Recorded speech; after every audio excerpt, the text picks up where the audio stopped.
في قرية صغيرة الناس ما كانتش بتتكلم في فترة غير عن اسم واحد بس. شخص كل ما يذكروا اسمه كان الهدوء اللي هم فيه كان يتحول لصمت مخيف. دجال كان بيعمل أخطر طقوس ودجل.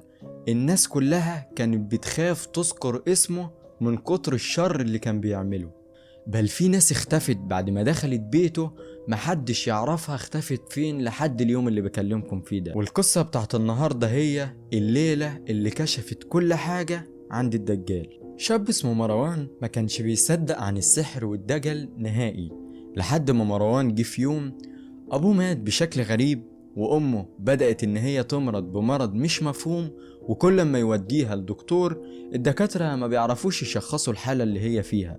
في ناس تقول أمراض نفسية، في ناس تقول ده تعب وشوية وهيروح، لحد ما راح لدكتور قال له إن العيا اللي في أمه ده غالبا مش عيا جسدي تقريبا. كانوا بيقولوا لمروان ان مرضها مش عارفين نفسره ولا لاقيين له تفسير علمي، لحد ما مروان روح وفجأة لقى جاره جاي بيقول له ان في واحد اسمه الشيخ ناصر بيعالج الامراض اللي ملهاش تفسير زي اللي عندكم دي. مروان في الاول اتريق على جاره وضحك، ولكن هو ما قدامهوش حل تاني، هو متعلق باي امل يعالج امه. وفعلا مروان يروح للشيخ ناصر. مروان أول ما يروح للشيخ ناصر عشان يخش بيته يلاحظ إن أول ما يدخل في ريحة بخور تقيلة جدا كانت بتكتم نفسه أول ما يدخل من على الباب، ويلاقي لنضة واحدة بس معلقة فوق الشيخ ناصر لونها أصفر. وأول ما مروان يقعد قدام الشيخ ناصر يعمل شوية حاجات غريبة كده قدام مروان، وفي الآخر يقول له أمك مش مريضة، أمك مربوطة.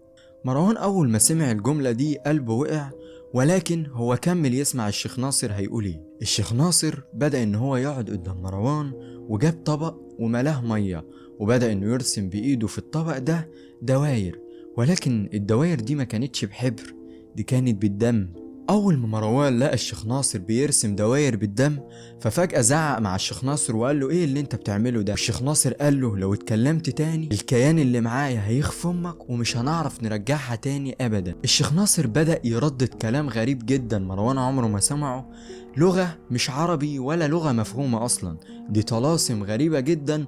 اول مرة مروان يسمع كلام بالشكل ده. واول ما الشيخ ناصر يبدأ يقول الطلاسم دي فجأة الجو حواليهم يبدأ يسخن واللندة تهتز بشكل غريب، وصوت الشيخ ناصر كان بيرج المكان اللي هو قاعد فيه مروان.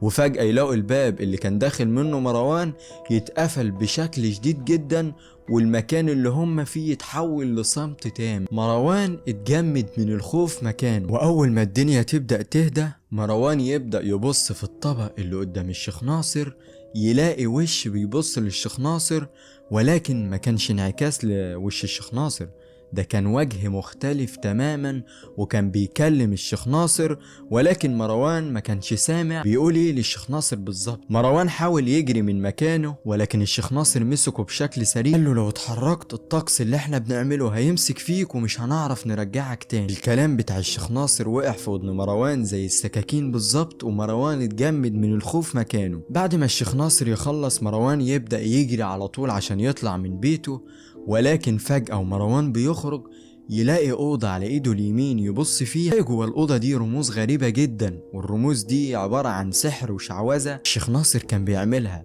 من الوقت ده مروان فكر قال ازاي واحد بيعالج وفي نفس الوقت بيعمل سحر وطلاسم ودجل.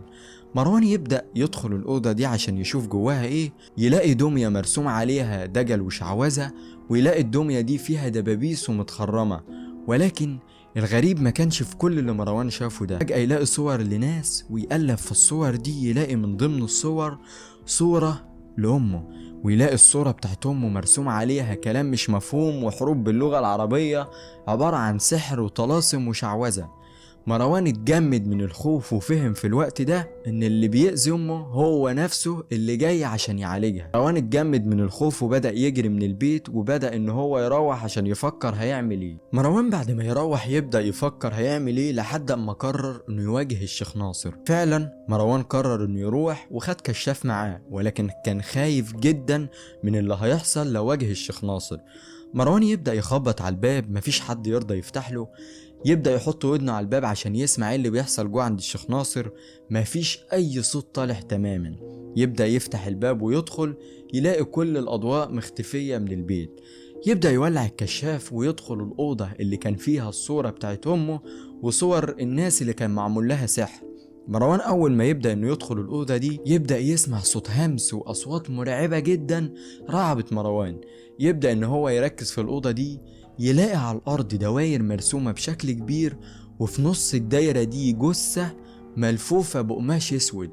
مروان اتجمد من الرعب، الجثة دي ايه اللي جابها هنا والمين، وبدأ يجري في ذهنه حاجات كتيرة جدا. مروان يبدأ يركز في الحيطة، يلاقي إن مرسوم عليها وشوش عمره ما شافها، مش وشوش بشر، ده وشوش عمره ما شافها تماما في حياته. مروان يبدأ يركز في الأوضة، يلاقي حاجات غريبة جدا عمره ما شافها، ويلاقي برطمان جواه رموز وحاجات معمولة بالدم هو ما كانش فاهمها. مروان اتجمد من الرعب، وفجأة يبدأ يسمع صوت جاي من وراه سنة سنة، لحد ما يبص وراه يلاقي الشيخ ناصر. ولكن ما كانش الشيخ ناصر اللي شافه، ده بوش مختلف تماما، وعيونه كانت حمرة، وصوته لما يتكلم كأن في شخصين بيتكلموا في نفس الوقت. يعني كان في تردد صوت لصوت الشيخ ناصر وصوت تاني كان مرعب. مروان اتجمد من الرعب في الوقت ده، وفجأة بيلاقي الشيخ ناصر بيقول له انت فتحت باب على نفسك عمرك ما هتعرف تقفله. مروان يلاقي الدجال بدأ يقرب منه سنة سنة. مروان بدأ انه يرجع خطوة خطوة لورا لحد ما رجله خبطت في الجثة ووقع. فجأة يلاقي كل الأنوار اللي كانت منورة طفت، والكشاف اللي هو كان منوره طفى. مروان بقى في عتمة تامة، بدأ ان هو يجري ناحية الباب عشان يجري لحد يطلع من بيت الدجال، وجري على طول على اوضته وقفل النور، وكان خايف جدا وقاعد في صمت مخيف. مروان قرر انه يجيب الشرطة للدجال ده، وفعلا يروح يبلغ ويجيب الشرطة. الشرطة لما تدخل بيت الشيخ ناصر عشان يشوفوا فيه ايه ويشوفوا الكلام اللي مروان قال لهم عليه، يلاقوا انه البيت فاضي تماما ومفيش اثر لاي حاجة مروان قال عليها. لا لقوا جثة، ولا لقوا رموز غريبة، ولا لقوا دواير بالدم، ولا لقوا صور للاشخاص اللي كان سايبها الشيخ ناصر. بل الغريب انهم ما لقوش الشيخ ناصر نفسه. ومن ساعة اليوم ده الشيخ ناصر ما ظهرش تاني تماما في القرية. بعد فترة من اليوم ده مروان بدأ ينسى واحدة واحدة اللي كان بيحصل، وفجأة أمه بدأت إن هي تتحسن واحدة واحدة، ومروان بدأ ينسى كل اللي حصل من الدجال. ولكن البيت بتاع الشيخ ناصر فيه ناس بتقول كل ما تعدي من قدامه بتسمع أصوات ناس بتتكلم جوه مع بعضها، لكن الأصوات دي ما كانتش البشر، دي أصوات غريبة جدا ومخيفة وكانت عالية جدا. طيب، والقصة اللي قلناها النهاردة مش مجرد قصة خيالية ولا حاجة، دي قصة حقيقية في قرية، والقصة كلها في ناس شهدت عليها. وكده نكون وصلنا لنهاية الفيديو بتاع النهاردة. اتمنى ان هو يكون عجبكم ان شاء الله، وان شاء الله لو عايزين اي قصص في الفترة اللي جاية قولوا لي تحت في التعليقات. وكده نكون وصلنا لنهاية الفيديو، والسلام عليكم ورحمة الله وبركاته.